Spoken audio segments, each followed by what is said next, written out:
Hello, everyone. Hello. Suddenly bright lights. All right. How are you guys all doing?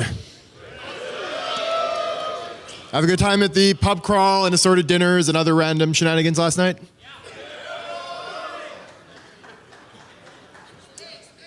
Okay, so Upwell structures presentation. We're going to go into details now of everything. We start to talk about the keynote, everything that's coming up in Lifeblood. So the whole Moon upgrade is larger than the refinery themselves. It's an entire set of features dedicated to exogeology. It has 2 new structure hulls, 4 new service modules, 20 new rigs, 10 rigs that are updated, lots of new ores, the mining ledger, and the full reshuffle of the Moon materials.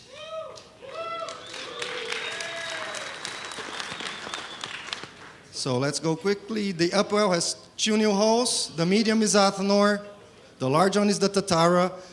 They have bonuses for the reprocessing activities, and those bonuses are going to be 2% for the refining yield of all variants of ore and ice on the Athanor, 20% reduction in reprocessing and reaction service module, fuel consumption. Tatara has 4% bonus to refining yield of all variants of ore and ice.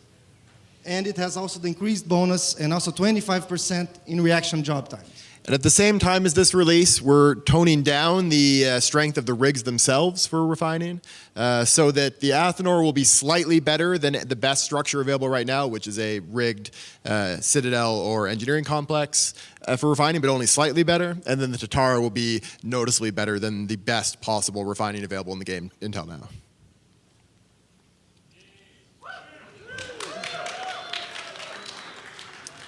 So the deployment. We're getting there. We're up to just about 90% max potential yield now. So the moon drill will allow to extract materials from the moons, but they're required to be close to the moon. So this represents the sphere close to the moon where you can deploy them. You can easily, from the menu, warp directly to that position so you can find it, not search it too much. So you can only have 1 refinery at a time in this position. If there's someone there, you got to kick him. So once everything's in place, then you set up the extraction. You set up to the date and to the time that you exactly want the thing to come out. That's the interface that you use. It can be anything between 1 to 8 weeks from the time that you set it up and you start the process. Yep. You can actually set it a little bit less than 1 week for the minimum so that you can make sure you can have a weekly event. If you want to have your mining CTAs every week on the same time and the same day, then you'll be able to do that. It's actually 6 days and a few hours. So. The yield over time from this process is a linear progression. That means that if you do a 2-week extraction, it's going to give you double from a 1-week extraction. So on the scheduled time, you can fire the laser, blow up the moon chunk and into the asteroid field. And that's when it's going to be decided if it's the jackpot ore or the regular ore, give you much more. The jackpot gives double yield, so you get double, like in 2 weeks you get 4-week ore with the same volume. There's the video of the explosion again.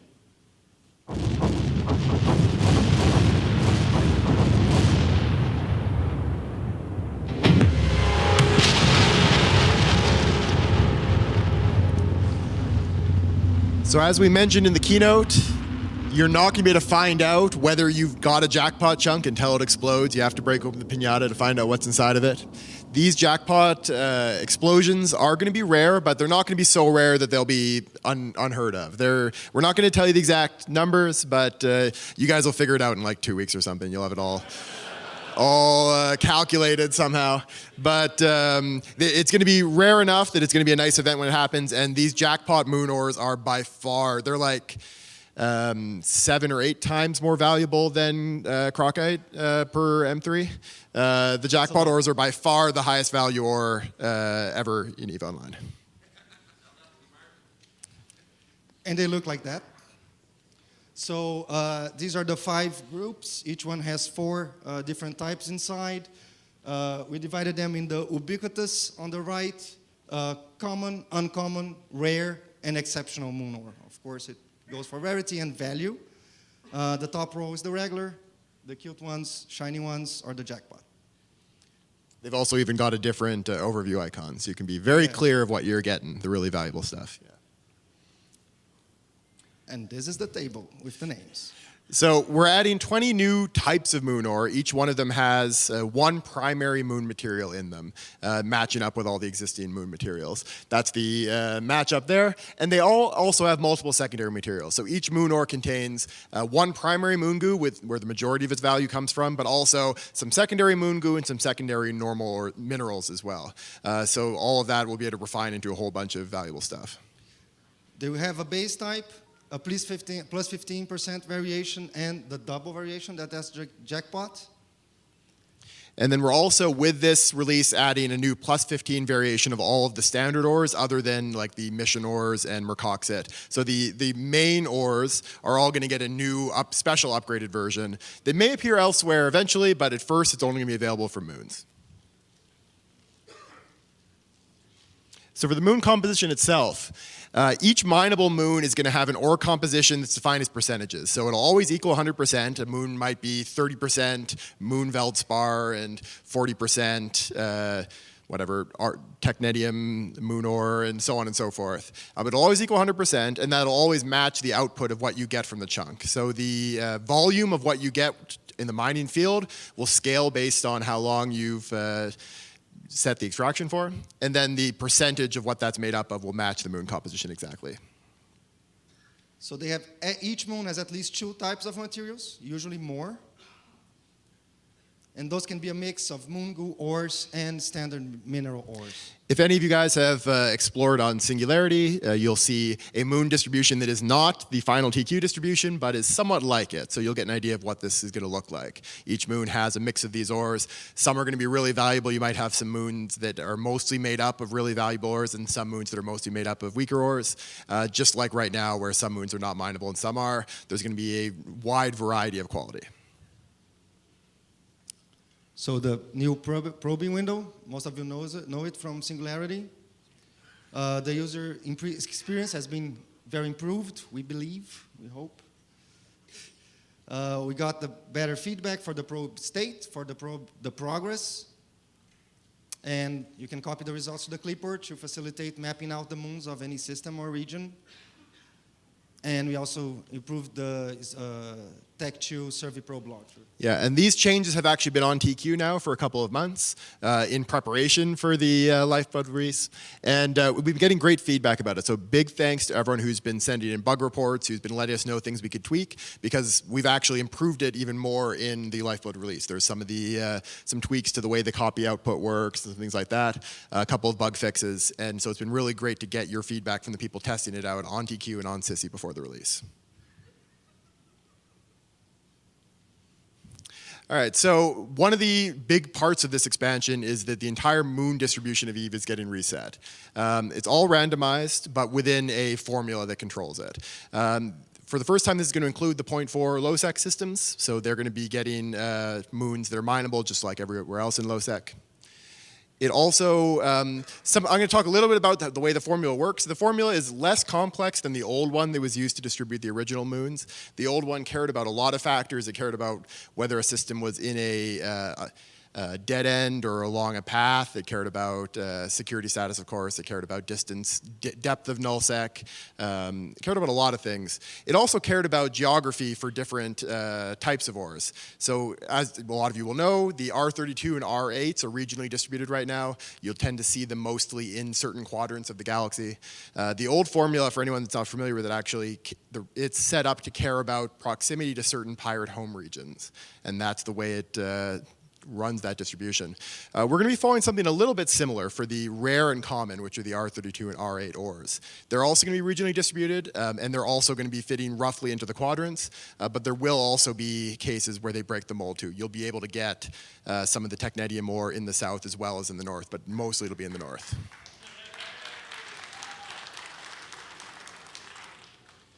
Now, one big change we're making is that the old system was fairly biased against both low sec and shallow null sec. It gave them a lower quality of moons in general as part of its formula. In this formula, we've really heavily buffed those relative to the old system.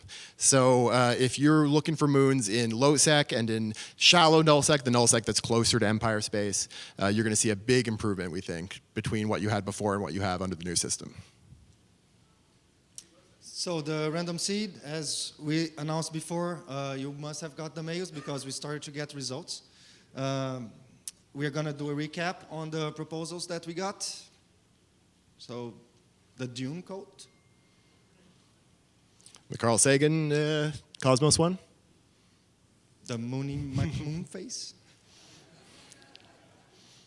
The list of the astronauts who've landed on the moon. And the eye forward poem. Yeah, so like we said in the keynote, these are the 5 options that you guys all have an email to vote on. When I last checked, a little over 200 of you guys had voted so far, so plenty of you guys still have an opportunity to vote. This goes until tomorrow at noon. So plenty of time, decide which one you think is your favorite, and go ahead and let us know. And whichever one wins, that's going to be a part of the moon seed that actually controls what gets distributed around New Eden. Now, there's 2 we want to list as honorable mentions from this forum thread that we thought we didn't decide to put them in the final 5, but we thought they were especially notable because they both have a lot of history in EVE, and just wanted to give a quick note for them. 42 was, I think, one of the first suggestions in the forum thread, unsurprising, both because it's a great Hitchhiker's Guide to the Galaxy reference, and also because it's the original seed that was used for the random creation of New Eden, way back in like 2002 when it was first set up. So when New Eden was first formed, it was also randomly generated, and the seed was 42. A little bit of a EVE history lesson. And then another bit of EVE history that was also suggested, there's a version of this that Fuzzy Steve suggested in the thread. Death is a serious matter is the first line of the EVE Online design document, the original EVE Online design documentation before anything got coded at all. And that's the really underlying philosophical core of EVE Online. Death is a serious matter. The corporation ledger. Who mind what? It's going to get everything. It's going to be available through the API for the corporation, so you can follow, you can know who did what. You can pay them or ask for money or whatever you want to do, but you have the information. Rigs. So, 2 medium rigs, the stability and the efficiency. The stability will handle the asteroid decay. Once the asteroid field is out and you can mine it, it will eventually decay and disappear. This rig will improve that duration. The moon chunk decay also, when the chunk gets into the ready position, before you blow it up into the asteroid, stays in that state for a while, and you can fire the laser or wait. This rig will increase that time. And also, the belt that's created is a little bit smaller in size, making it easier to mine. With the same amount of volume, though, of asteroids. So the same amount of asteroids, but just more compact. Yes. The medium efficiency rig is just going to improve your time over volume ratio. Those have both Tech 1, Tech 2 variations. The large rig for the Tatara just takes everything into one, so you get all the functionality in one piece. Yeah, one other note with rigs, there's a big set of changes to the refining rigs in Lifeblood. As I mentioned earlier, we're toning down the power a little bit to match with the new bonuses on the refineries, but we're also really buffing the scope of what they affect. So because of the fact that we've got only a medium and a large refinery, we didn't want you to feel like you couldn't get the best rigs onto the large refinery because it's supposed to be the premier refining platform. And so we've created a new set of medium and large rigs. The medium rigs will now cover more things than they did before. So the current medium refining rigs will cover like low sec ore and high sec ore, 2 types of ice. There's now 1 medium rig for ice, 1 medium rig for normal ore, 1 for moon ore. So it's much more compressed. And there's also now going to just be 1 large rig that affects everything. So there's 1 large refining rig. It's going to affect all refining of ore and ice. At the same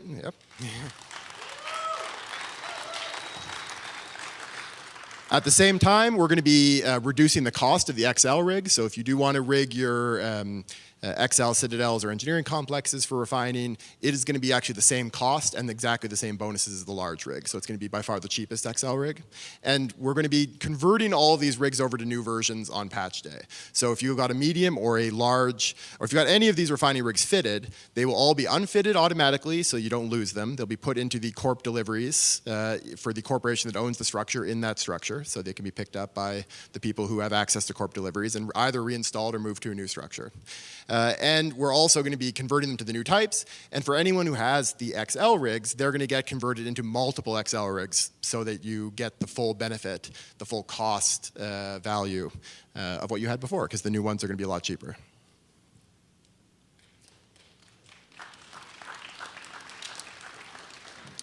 Reaction, 3 modules, the composite for Tech 2, hybrid for Tech 3, and the biochemical for the boosters. Just using the regular manufacturing interface. They have new formulas that behave pretty much like blueprints. Using the same thing, you run them, they'll just deliver normally, require the materials. There will be rigs for them, time and material efficiency. The numbers are going to be in the dev blog, but it's basically the same logic as everything in the industry. Yeah, very similar to the manufacturing rigs. And this is really one of the best quality of life improvements. How many of you guys have used the old reaction system? Raise your hands, yeah. How many of you would have liked us to stick with that system instead of this one? Yeah, very few hands still up, yeah. Good luck. Now this is a huge, huge improvement on usability. The old one was like Pipe Dream if Pipe Dream was made by people that hate themselves and others. And this is a vast improvement, yeah. So the personal mining ledger, giving the personal history, that everything you've done, everything you mine, it's gonna come up there. You got all the nice graphs. You can switch what you're looking, quantity, volume, value. You can have filters, you can go over time, you can see this time frame, this month, last month, every time. When it comes in, it's going to be retroactive to July, because we've been logging that information since July. We had the metrics running, so it's going to be from now on. Couple notes about this. This will include the Resource Wars ore. So for anyone participating in Resource Wars, you'll be able to track all of the mining you've done there here as well. And this is all going to be accessible in the personal API as well. So you have complete control over whether you share the data or not. So if you want to keep it secret, you're absolutely welcome to keep it secret. But if you do want to either put it into a third-party app or share it with others, I've heard rumors that certain fuzzy CSM members may be planning on creating a voluntary mining kill board for you to show off your mining prowess. Thank you. That's really nice. Yeah, Cribbo would be able to show off a lot. The leaderboards for most Veldspar mined while flying a Dreadnought. Yeah. So other Lifeblood changes for our structures. This is something that we've talked a little about before, but we're adding a new repair cycle at initial structure deployment. So this is something that is going to be applied to all Upwell structures, not just refineries, although it's especially important for refineries because of the fact that they can be used to claim a specific area that is very important around moons. So under the current flow, you drag the structure into space, you choose a name, profile, vulnerability schedule. It then anchors for 24 hours. And then you have the first vulnerability. So that's the point where people can shoot at it. And that 24-hour period actually in the middle there, that can be longer if it's in someone else's SOV. So that means that if we're a refiner, you'd be able to block the moon just by dropping faster than the opponent. And we didn't really like that. We thought it'd be important to allow somebody who, if somebody's on grid, if you don't control the grid when you're actually dropping the structure, it should be in danger.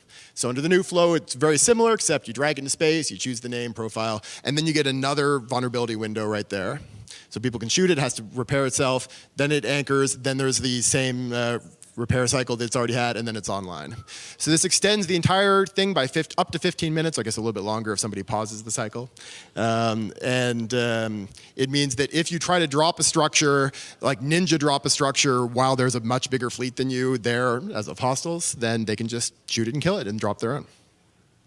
It's in the little position around the moon, so yeah, it's going to be Yep. fun. So we've also got a couple of other major ones. This is one that's been very heavily requested. I think there's some wormholers that are probably going to be happy about this. So So this change, I actually just want to give a quick proviso that it hasn't been fully tested yet, so there may still be some issues with it.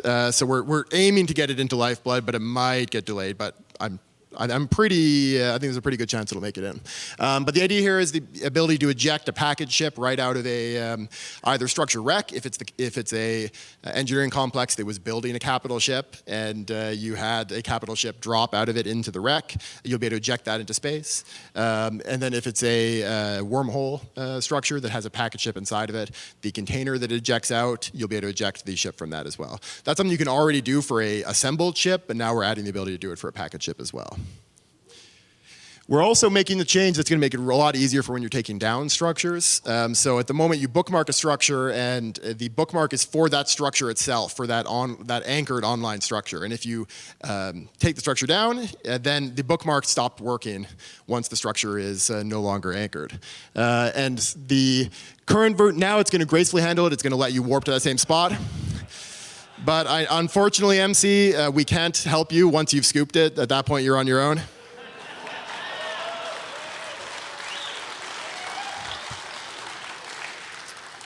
But up until the point when you scoop it, this will help you a ton. It'll be a lot easier. So now let's talk a little bit about more details of what we talked about at the keynote with Upwell Structures 2.0. Do you want me to take the clicker for this? Yeah. So we're going to go through some of the details of this change. And of course, there'll be more time for questions in the roundtable and maybe at the end of this presentation as well. And we'll be doing more dev blogs about it in the future. But yeah, as mentioned in the keynote, we're making a really big change to all of the core Upwell structure mechanics, or a lot of the core Upwell structure mechanics. Not in Lifeblood, but early next year. This is something we're aiming to get out in Q1 of 2018. So this is based on our observations of the first year of Upwell structures. Now they've been in the wild and we've seen people using them, and based on your feedback and a lot of the great feedback you guys have been giving. So like we mentioned in the keynote, there's 4 major pillars. First one is the active and inactive state.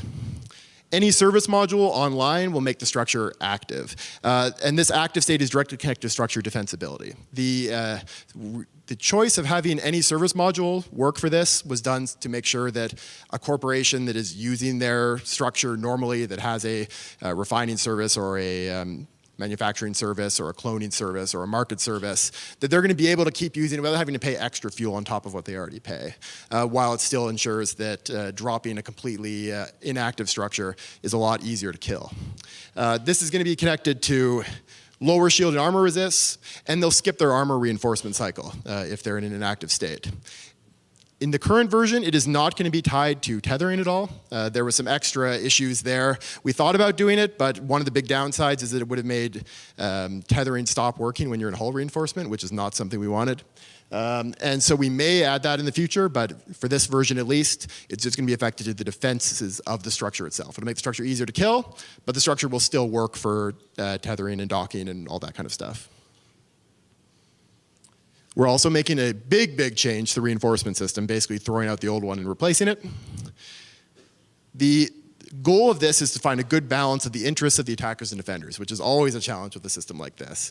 Trying to make sure that attackers can feel like they've got a good opportunity to engage with the structure, but while defenders can still feel like their structure that they put all this time and effort into, especially for a very small group, has enough defensibility to be worth it and to feel like a real home. So the way it's going to work is the structure owner picks an hour of the day, similar to what you would do for a POCO, but then also picks a day of the week. And that's going to be essentially the structure's prime time. The structure prime time can be discovered by attackers, by potential attackers. We're not sure exactly how we're going to be doing that system of discovery yet. It may end up just being in the show info window for the structure. But we'd like to see if we can put in a hacking mechanic that might give a notification to the owner that somebody is investigating your structure. You might get attacked at some point in the future. What do you guys think about doing something like that? Would that be good? All right, that's a good sign. Yeah, I think we're going to look into that. We definitely would like to. But one way or another, the attacker will definitely be able to find out what that time is and use that information to decide when to make their attacks. Structure shields will then be able to be attacked anytime, 24/7. And the armor fight, And the armor fight will then occur the next day in the prime time of the structure. So at least 24 hours away, if you attack the structure right after its prime time, which of course you can find out ahead of time, then it may be up to like 47 hours away. But it'll be about the next day. The next one that happens at least 24 hours away. That part is actually basically identical to Poco's. And then the second chunk that's added on to that is that the whole fight will occur in the weekly prime time to ensure that if somebody is just playing on the weekends, for instance, they can defend it then. That occurs at least X days after the hull reinforcement. And that X is going to be different for different areas of space, because different areas of space have different defensive needs. In Highsec, we're currently planning on it having it to be 7 days. In Lowsec and Nullsec, 3 days. And in WSpace, 1 day.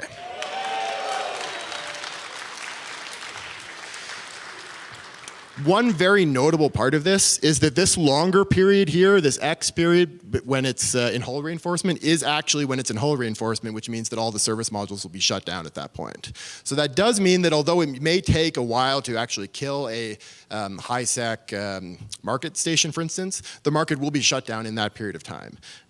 So that does mean that you have a lot of opportunity. If you can win that first reinforcement timer after initially reinforcing it, then you actually are putting some hurt into them, even if it takes a little while. And under this system, the idea is that the date and time of the first engagement is always just picked by the attacker, because they can shoot any time. They can, of course, use the information they have about the prime time of the structure to decide when they want to make the attack, if they want to plan out making sure that there's going to be an engagement on the weekend or something like that. The date of the second engagement is picked by the attacker, because it's going to be the next day, and the time of it is picked by the defender. And then the date and time of the third engagement is completely picked by the defender. So the final battle is on the defender's home turf entirely. So the total time from the first attack of the structure will be partially depend on when the attackers choose to attack. If you, in say, wormhole space, shoot it the day after their weekly primetime date, then it may take a whole week, but you have the choice of coming in and shooting it on a different day that actually would cause a shorter cycle time as well. And this means that you can actually schedule essentially an engagement on a weekend by deciding when you want to do the initial shooting. The third pillar of all these changes is the combat overhaul. So the goal of these, as much as possible, we want structures to be fun and powerful to control, fun to fight with, and fun to fight against. Structure abilities should feel very strong. You're piloting this gigantic Death Star. But they should have strong counterplay as well for the people attacking. And controlling a structure should be an activity that rewards player mastery. Someone who's good at flying a structure should actually be able to do a better job of it than someone who is not as skilled. So a big part of this is adding new burst projectors in the supercarrier style. E-war burst projectors, Newt burst projectors, which then allows us to completely remove the guided void bombs. So the big difference here is that unlike the void bomb where it falls along with the target, this you'll have to lead the enemy fleet, and you'll give a signal of where they can dodge. There's a lot more counterplay available, and we think this is going to be a lot more fun to both pilot, because there's more skill involved and more mastery, and then also to fly against. We also are thinking about, in nullsec and wormhole space, the ability to deploy remote bubbles.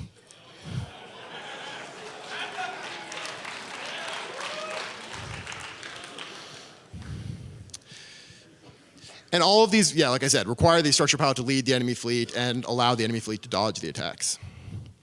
We're also planning on giving it the Gravitational Transportation Field Oscillator, the GTFO. This is a very fun weapon that's currently just available to Titans.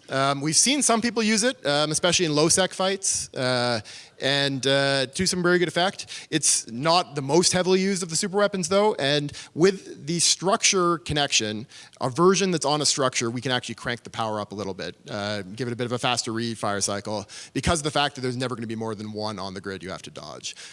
We have to be a bit careful with the power level on Titans, because you can bring an arbitrarily large number of Titans, but you can't have an arbitrarily large number of Keep Stars on the same grid. I know, challenge accepted, but still.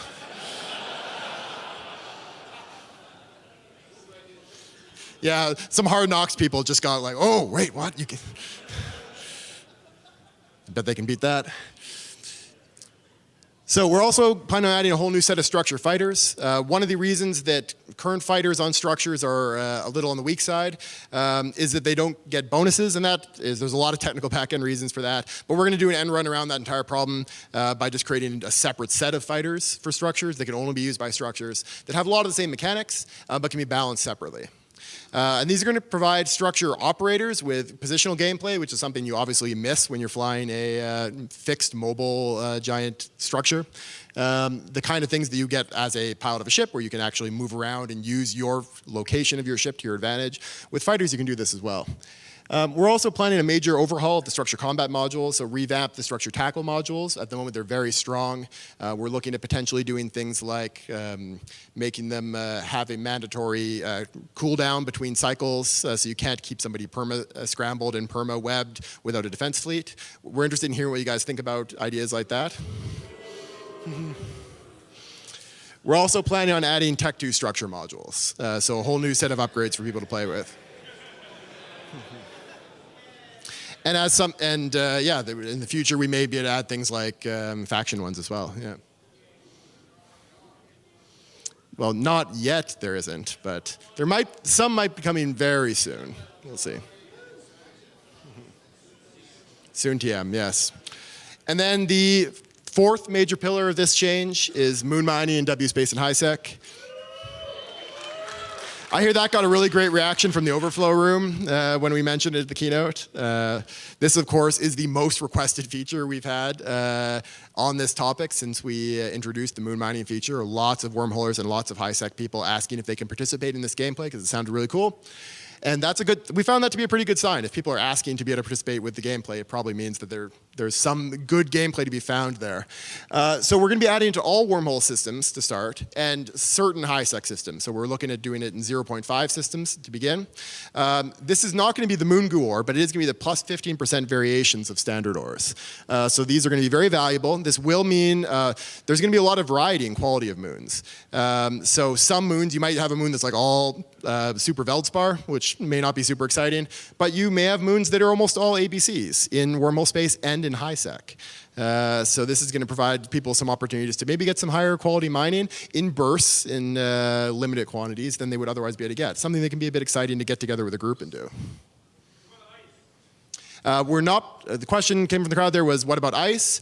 In this first pass, we're not planning on having ice, but adding ice in the future is something we're definitely interested in investigating, yeah. So yeah, we think this is going to provide a really good opportunity for pre-scheduled mining ops to be able to say, hey guys, if you want to come mine, we're going to do it on Saturday. We're all going to get together and do a bit of mining for 20 minutes, for 40 minutes, for whatever period of time. And then we can go off and do other stuff as well. So as with all of these cycles, we're also planning on making more quality of life improvements. We've got a big backlog of changes that we want to make, sourced from the forums, sourced from events like this, talking to you guys from the CSM, from surveys like the one we ran earlier this year. And we want to keep hearing from you guys. So come and grab myself and Nagwal at the party tonight, in the hallways today or tomorrow at the round table, and let us know what sort of quality of life improvements you'd like to see in structures. So then after this Upwell Structures 2.0 at the beginning of next year, we still have the plan in place for faction Citadels and Upwell and Outpost replacement. This is something that I know a lot of people are anticipating, and some are dreading the potential wars that may come from it. But it's going to be a little bit delayed because of the fact that we've moved up the Upwell Structures 2.0 firmware package into the beginning of the year. So this is going to be later in the year after that change. So a bit of a summary for anyone that maybe has forgotten about what's going on or hasn't seen it at FanFest. There's going to be 5 faction Citadels, 1 for each outpost type and 1 for Conquerable stations. These are limited edition. No more will be added after this initial launch of them. The only way to get one of these things will be to own a outpost or Conquerable station on patch day, or trade or steal from one of the people that got one that way. No more get built. They have all the benefits of a normal Fortizar, plus extra bonuses. They're going to be essentially toned down versions of the specific bonuses. So the Mimitar one will be a toned down refinery for reprocessing, plus having all the defensibility and the capital docking of a Fortizar. The Amara will have a manufacturing bonus, Caldari a research bonus. Galente will have a fuel bonus and an extra service slot, and then Immensia, which is the ones that are going to be replacing the Conquerable stations. These are going to have extra defense, extra hit points, more slots, and then a toned down version of all the other bonuses. They're going to be great generalist structures. I think they're going to be very popular. But they're also going to be by far the rarest of all of them. So these are going to belong to the last owner of the Outpost or Conquerable station. They can be unanchored, scooped, and redeployed. And they can be redeployed into Highsec, Lowsec, and Wormhole. So I'm expecting that Rage is going to have one of each of these to add to the collection eventually. And they're not going to have blueprints. They're not going to be manufacturable. The only way to get them is going to be to get them through this transition. They're all going to be given on patch day a special edition faction rig that will be installed right away. It's limited edition, again, like the structures themselves. No more will ever be able to be made. And these are going to combine some of the Outpost upgrades into the rigs. So you'll get a different one of these rigs depending on what combination of Outpost upgrades you had installed. So capturing an Outpost that has really high quality upgrades is going to be even more valuable than just capturing a normal Outpost before this transition. There's going to be one for each upgraded Outpost, and they're going to come installed, and they will be lost if the structure is removed or if unanchored or destroyed. And then we're also going to be adding some special Conquerable Station landmarks. We've already got some of our ISD volunteers writing up some of the history of some of these stations. The Conquerable Station systems are some of the most storied systems in EVE Online history. They are systems that have been fought over for many, many years and have many, many stories. And so we're going to be having some landmarks installed in the locations of all of these structures that will both list some of the history and will also list the last owning alliance. So the last owning alliance of every Conquerable station before the transition patch will get a monument with their name on it permanently in EVE Online history.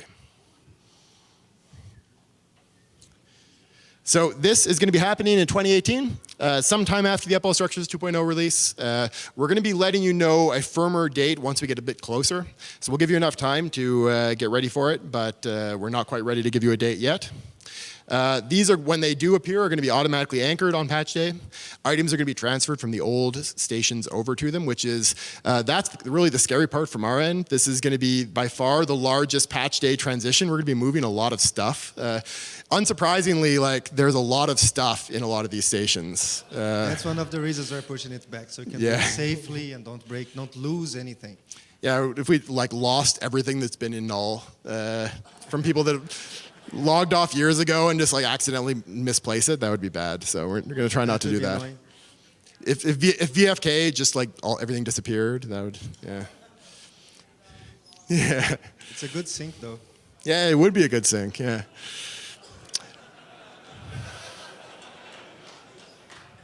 So these are going to be preloaded with service modules and fuel, and when they get created, they're going to have a 1-week invulnerability to make sure that the owners have some time to set them up properly and they don't end up dying right away while you're like asleep and not setting them up correctly. So you don't need to be like panic logging on right after the server turns on.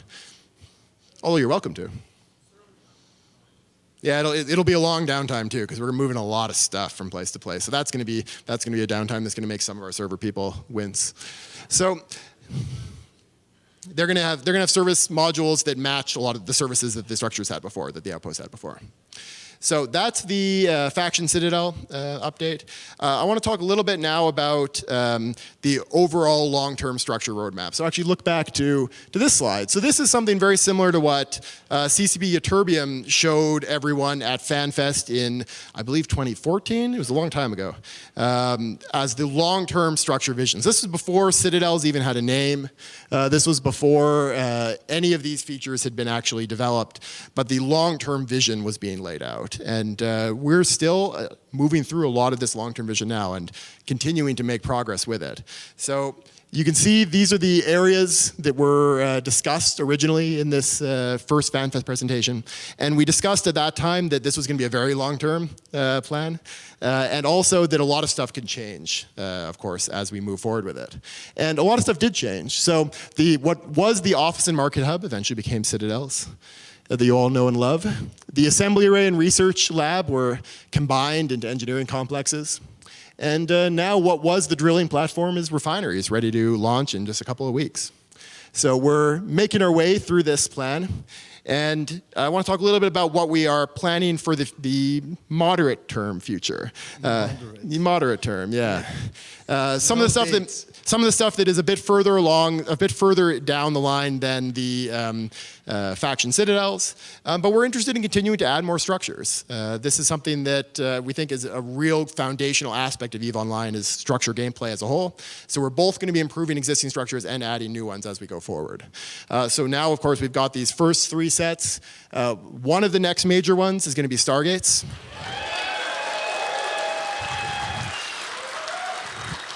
And of course, with the disclaimer, all of this stuff can change. But yeah, Stargates, we think these are going to be very important structures, both to do things like replace some of the functionality that's currently available in Starbase jump bridges, so you'll be able to set up a connection from system to system. We also want to replace some of the other POS functionality like Sino jammers and Sino beacons, and some of these may tie in together. And then in the long term, of course, these are really handy to have ready to go if you ever want to fulfill a prophecy or two. We also are working on some designs for advertisement centers. So these kind of propaganda structures, there's a huge amount of potential for these. The ability to customize. They could allow players to customize space to, instead of using mobile depots with long text, use something more creative, more fun. Yeah, really there's 2 types of advertisement centers that are already in the game. They just are a little bit informal. So we've got the one type would be depots and cans that you can either draw into artwork. And of course, you only draw clean artwork with that, right? Right, yeah. And also just name and use as a beacon that, say, recruits for your corp or things like that. It's a very common use for these. You see a lot of them outside of Gita 4.4. And we think we can improve that gameplay by adding actual customizable structures that maybe look a lot better, but also serve those purposes. And the other area that actually already serves this purpose is TCUs. TCUs are essentially one of the first advertisement centers. Their role really is as a way of advertising your alliance, of showing off of propaganda. They put your name on a map, they have your alliance logo, but they don't really do much else. And the idea is that they do provide that kind of propaganda benefit, and they would probably eventually be converted into an advertisement center structure, or whatever we end up calling this line in the future. And then as well, we're also interested in eventually doing admin hubs, which are the kind of structures that would be able to replace iHub functionality. And we think there's a lot of potential in that kind of system of taking the best parts of the Upwell structure system and the good parts of the Solve system and combining them together, and removing some of the worst parts of both of those. So all this is not a short-term thing. I'm not promising this is going to happen right away, but I wanted to give you guys a little bit of a hint of what the kind of stuff we're thinking about, the kind of stuff we're working towards and would like to do in the future. Because this plan is already years in the making, and it will be years and years more through it, but it's really important to have these kind of long-term visions to provide a foundation you can build upon, and this is something that is really important to us. So that is our presentation for today. We've got a roundtable right after this. So immediately after this presentation, we've got a roundtable in the evolution room, which is right over there. We're going to have more dev blogs coming both on the Lifeblood features and on the post-Lifeblood structure content coming very soon. And we've got a little bit of time, I think. What time is it now? Yeah. So we've probably got about 7 or 8 minutes before we need to leave the room. And so we can take some questions. CSB Manifest is up at the front here with a microphone. And if you guys have any questions that you want to have answered here, you can do it now. And then we're not going to have time for everyone's questions, but we'll take what we can, and then any more questions can be done in the roundtable right afterwards. So you can go ahead and line up right here at the front if you want to ask a question. Thanks, everyone. Thank you. Hello, is this working? I was wondering, were you ever thinking of adding Citadel skins or anything like that? All right, so the question was if we are ever going to add Citadel skins. I would really love to add Citadel skins at some point to give some kind of customization. We've been adding more detailed customization over time with things like the Alliance logos that we added this year. But yeah, skins would be really good. There's definitely a bit of a technical challenge of the fact that skins right now are tied to the character, and so we need a way to have the skin stick with the structure even when no one's piloting it. But I think that's a solvable issue, and we'd really like to get them, yeah. Can we get the self-destruct in Citadel button at some point? You want to self-destruct from inside the Citadel? Yes. Yeah, I mean for the pods, yes. Yes, to match the functionality in stations. Yes. So the question was if we're going to be able to get a self-destruct from inside the Citadel or inside a Citadel button for your pod. It's something the stations have right now, so you can pod yourself to another location. And yes, we definitely do want to do that. I actually don't know it. It might already be done. I don't want to promise that though.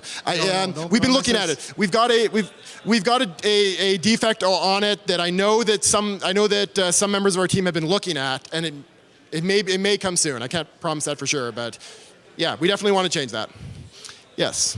So do you think there'd ever be any chance of doing some sort of sun mining sort of thing with the same way with the refineries, to do some sort of like gas cloud pull up, as opposed to pulling up a chunk of the moon, and being able to do like more of those than one around the moon would be? Yeah, so the question was if we would ever do sun mining, like mining gases or clouds from the sun in the same ways you do moon mining. Maybe someday. That's something that the art guys were super excited for us to investigate because they just redid the suns and made them super duper pretty. And that is something that they were really excited about, any opportunities we could have to get people to be near the suns to show it off. So yeah, maybe someday. That might be a really cool way to get some... to the whole list. Yeah. There's full of space, no problem. The moon mining structures, will anybody be able to see the timing of the withdraw of from the extraction outside the structure? Yeah, so the question was, for moon mining, will people from outside the structure be able to see the timing of the extraction of when the chunk is going to be ready to explode? They won't be able to see the exact time unless they're the owner of the structure. The owner of the structure gets it in a UI element from anywhere, and they can also look at it in the API. But for everyone else, you can look at the progress of the chunk and estimate it. And there is actually some uncertainty built into that so that you can't just data mine the client and find out the exact time. But you'll be able to get a rough idea of how long it's going to be. If you say, take a look at the chunk, come back the next day, take a look at it again, and see how far it's gone, then you'll be able to get it within a pretty good You have to estimate range. by hand, basically. Yeah, so it rewards kind of active scouting. All right. Yes. So we just got done with this whole nerf of how often we can actually mine all the minerals, because we now have timers with the 5-hour timer on the colossal mining belts and all that sort of stuff. So we just nerfed that, but now we're going to introduce the ability to mine the same ores from moons. How are you guys seeing that going to impact? Are we going to have to nerf the amount in other places, or the volume? So the question was, if we think, just correct me if I'm summarizing it wrong, but the question was if the extra supply of minerals being added by the moon mining is going to cause problems with the economy, considering that we just put some extra constraints on the availability of minerals by putting a respawn timer in for the anomalies in LSEC. Is that? Yep, you got it. Yeah, so there is going to be some extra supply from these things, but the actual total amount of supply is relatively small. These are not going to be, compared to a single Delve solar system, these are not going to be producing very many There's minerals. not enough volume in the moons to make a dent. Yeah. To give a rough comparison, if you have an 8-week-long cycle, so you set it to the maximum and you're mining every 8 weeks, then the field that gets created at the end is like 1.5 colossals. So it's a chunk, but of course the people that mine a lot go through those really quickly, right? So Thanks. yeah. I appreciate everybody wanting to talk while you're in here, but there are people trying to listen to the answers. So if you want to talk, head outside. Thanks. Have you considered the possibility that, or probably the inevitable potential of C1s to turn into just moon mining farms that are unassailable due to the low mass? So the question was if we're worried that C1s will become unassailable moon mining farms. And I think it's possible that people may be able to make some good money from that. Keep in mind though that the average, like there's going to be, since it's there's a wide variety of quality of moons, it's not like every moon in every system is going to be worth mining necessarily, unless you get incredibly lucky. And like we just said for Sullivan's question, the total volume is actually pretty moderate from these things. The amount you can create is still small compared to what you can create in LSEC. So you can get a burst of really good mining, but if you wanted to just produce the most mining over the period of a month, then moon mining won't be the way to do it. Instead, you'll want to go into like nullsec anomalies and things like that. Okay. Are all the classes of wormholes going to all be equal to nullsec? Sorry, can you repeat the question? Are all classes of wormholes, C1s, 2s, 3s, 4s, 5s, 6s, going to have the same value? So the question was if all classes of wormholes are going to have the same value or if it's going to be scaled. We haven't decided that yet. So we're interested in actually what you guys think about that. So come talk to us at the round table or just party and stuff like that. Are you going to ever consider adding structure kill marks? Structure kill marks was the question. Yeah. Yeah, we consider that. So yeah, it's something we'd really like to do. There's some technical back-end stuff that is limited on it, but we've talked with the art guys about it a couple times. It's definitely on our wish list. Both our side and the art side, we're both interested in It's as it. complicated as it's cool. Yeah, so no promises, but we'd really like to do it, yeah. You mentioned that the jackpot ores would be like around 7x of Crocite, or you're like in that neighborhood. Are you thinking that's like the jackpot ores for like technetium and the R64s? Yeah, that's the highest end jackpot ores, yeah. Is up there. Okay. Yeah, the question was about the value of the jackpot ores when I mentioned they'd be about like 7 times Crocite. Yeah, that would be what the high end of the like the exceptional jackpot ones. But in general, the jackpots are going to be exactly twice the refining yield of a normal ore and they're the same volume. So you're getting twice the amount of money per mining cycle that you would from a normal moon ore. And the moon ores are pretty good to start with. So considering that there's a bunch of stuff sitting in stations now that's about to be freed up for asset safety, but when it's freed up, all of the stuff all the stations are gonna be gone. How will asset safety work once there are no outposts and stations? Will it all go to low-sec? So you'll be able to send your asset safety stuff to another Upwell structure if you want in the same system, or you can send it to the default location, which is a low-sec station. Yeah. So the question was about asset safety. When we do the Outpost transition into the faction Citadels, everything's going to be able to be available to be kicked into asset safety by its owners. And yeah, with that stuff, you can put it either into another structure in the same system or into the default low-sec system. Hi. So with you adding the super carrier super weapons to the new Citadels, was there any consideration of adding the command links as well for the defending fleet to that user interface? Yeah, so the question was, since we're adding the super carrier super weapons to structures, was there any consideration of adding command bursts and buffs to them as well? And it is something that actually I really like the idea of doing. I think they'd probably have to be balanced separately, but yeah, having remote projected command bursts would be a really cool option. I can't promise it, but yeah, we'd be really interested in that, I think. Yeah. Are we still looking at people self-destructing on Citadel undocks, breaking tether? Sorry, can you repeat the question? For people who are self-destructing on Citadel undocks, are we still thinking about making them break tether?